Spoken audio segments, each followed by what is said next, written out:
Hello guys, it's Ryan Ho back in another video. Today we have two really cool keyboards. So we have the Kiiboom Phantom 81. This is the version 2 actually, but this is just like an RGB machine. Like just look at that.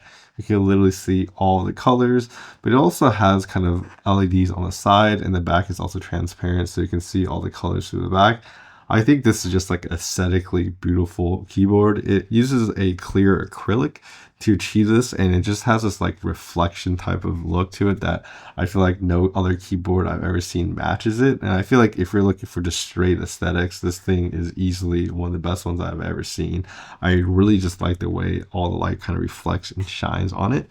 Now the other one we have is the Epomaker RT80. This thing is really cool because it actually has a touchscreen. So this touchscreen you can map to different applications. Like I could map it to like Spotify and open it directly. It's a touchscreen. You have your typical like play and your pause and next and go forward. You also have additional things like you add like magnifier, go to your settings, and you can also increase, decrease your volume and do copy paste. There's a lot of different options that you can just map here for different applications. So I think that's really cool.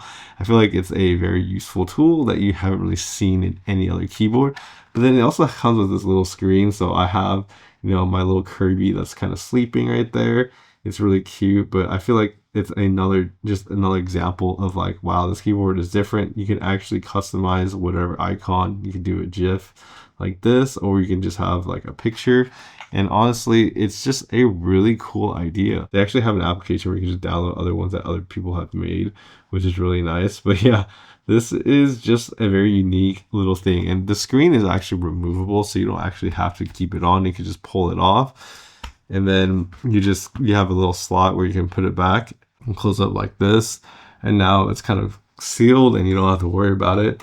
And they actually can store your receiver here as well. So really there's multiple different options of how you want to use this kind of keyboard. I feel like it's definitely unique and not something that you typically see on the market. And then they have a different little layout over here to kind of accommodate for the screen, but honestly I think it's also a very nice keyboard. So getting to the specifics of this keyboard, this is a wired wireless 2.4 gigahertz and Bluetooth keyboard. So if you kind of look up, you have the USB type C, which is usual, but then you can also choose your Bluetooth USB or your 2.54 gigahertz modes on the left side. So this allows this thing to really be used very versatilely. You can connect it to two different devices at the same time if you wanted to. And you also have the ability to actually use this volume dial. It's very clicky, very tactile. I really like how it just moves really nicely. It sounds nice, and you can also push it to kind of start and stop your music. So that additional layer of control is really nice, especially how premium it feels. Like I just like how tactile it is. It's a very nice addition to this keyboard. And they also use the Jacaranda switches, which are these like pink looking switches. They're also hot swappable on this, so you can pull them out, you can remove the keys and put whichever ones you want in them, which is obviously very popular if you want to switch them out eventually. But honestly, the fact that they're so transparent and they give you the see-through effect, I feel like a lot of people are just going to keep these switches in there, to be honest. But I feel like these customized switches just enhance the RGB of it because it's so clear and translucent that it just looks awesome, right? So the actual switch right here is actually a linear switch, so you're not really going to hear any clicky sounds or anything like that. They're also lubed, so it actually has a really nice sound to them when you push them. So we can do a little sound test at the end, so you guys can kind of hear how this one compares to the RT80 as well. But honestly, they both are these really kind of nice, kind of muted type of sound. It's not too clacky. I really like how they're kind of tuned, honestly, out of the box. Now the lighting of this thing are actually tuned like independently, so you can actually download software to kind of change the coloring, but you can change both the coloring in the front and on the kind of sides. So we're going to dim the lights so you guys kind of see all the various RGB modes that this is capable. All right, so with the lights off, you can see how colorful this is. If you click the FN, you're actually able to swap through the different modes that they have a bunch of preset ones that you can use. And you can also see that, they really just have a variety of just eye-popping lights. Now, obviously, depending on which ones you like, you can stick with it. But you also have the option to kind of change the colors of them as well, and you can kind of swap through whichever one you want. So there's definitely many different options available. So if you hold FN and P, you can actually toggle the side light, and so the side light can actually change. So like now it's kind of turning red, it's swapping to green. So the ability to just kind of swap those is also a nice addition. So it's obvious that the RGB is probably the highlight of this. Like I said, this clear acrylic is pretty much what kind of drives this keyboard, but the actual typing experience is enhanced by its gasket mount and plate design that kind of gives it this, nice sound to it.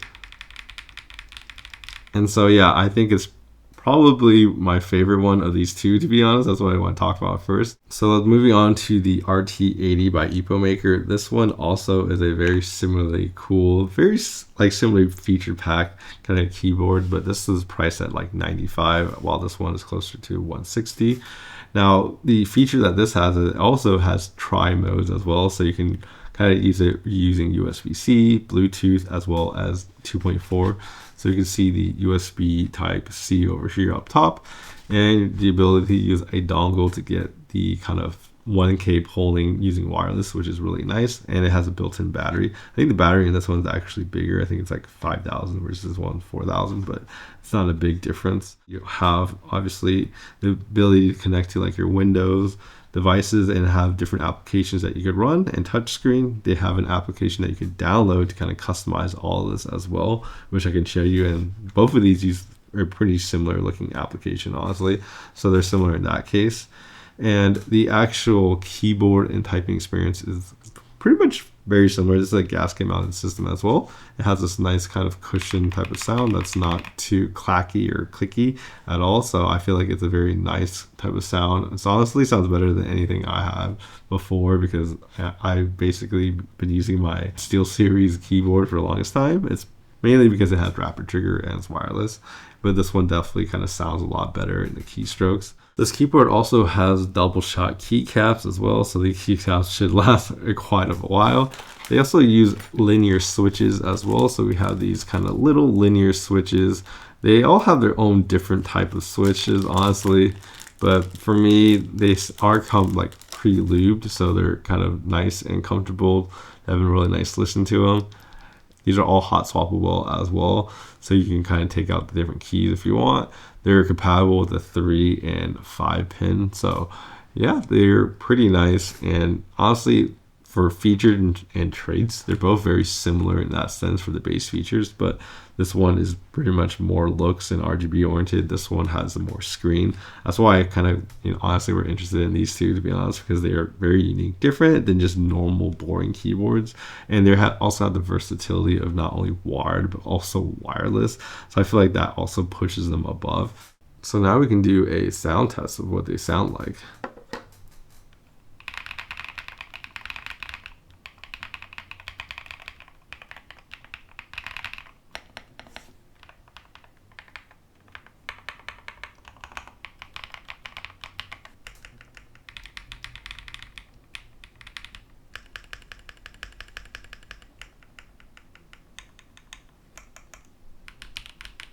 Comparing the typing experience between both of these keyboards, obviously this one's a little bit more expensive, but I definitely noticed the difference in the sound. I think this one is just a little bit more muted. It sounds just a little bit, I would say, a little bit more premium sounding, honestly. And the other thing is the actual tension of these are just softer.